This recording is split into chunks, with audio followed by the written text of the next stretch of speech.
At number 6, the most feared of all Soviet helicopters. Never smile at the crocodile. MI-24 Hind. Manufacturer, Mil Moscow Helicopter Plant. Type, two-seat gunship helicopter. Power plant, 2 Klimov TB3 117MT turbofshafts. Principal armament, 1 Yak-B 12.7mm machine gun, 4 9M 17P Scorpion anti-tank missiles, 20 80mm S-8 rockets. Carrying capacity, 8 troops. Maximum cruising speed, 185 miles per hour. Nicknamed the Crocodile, the Hind is a cold-blooded predator for the Cold War age.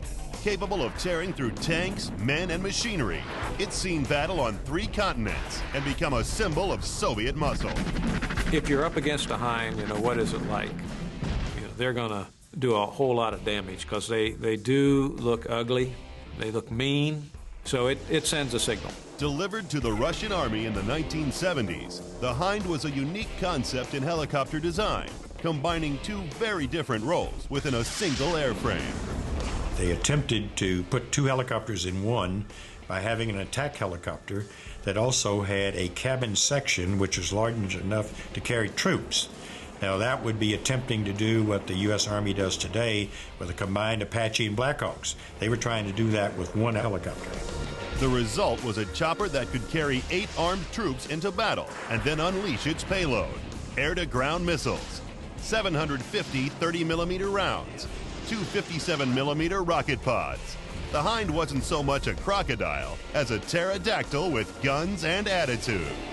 It looks cruel with its little stub wings and its all those rocket pods and missiles underneath.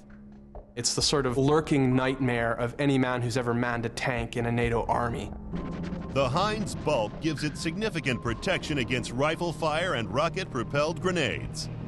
In one combat mission, a Hind returned safely to its base with 20 bullet holes in its fuselage, rotor blades, and fuel and hydraulic systems. The Hind is a flying armored bathtub.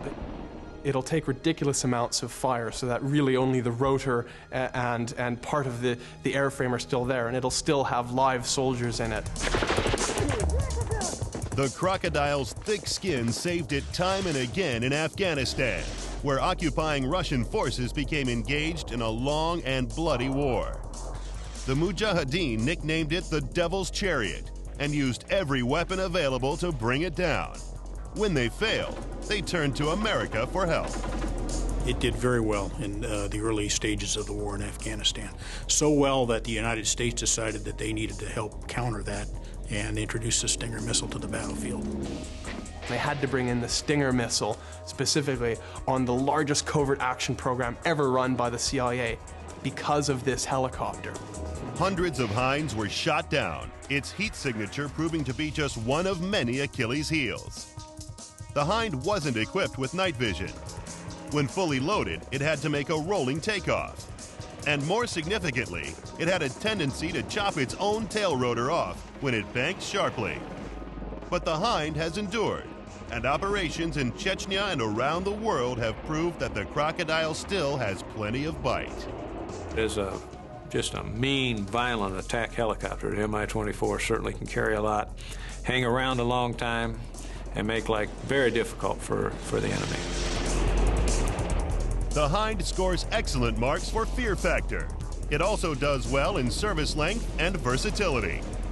Survivability against small arms fire is good, but that heat signature and lack of maneuverability costs it dearly, leaving it 6th in the list.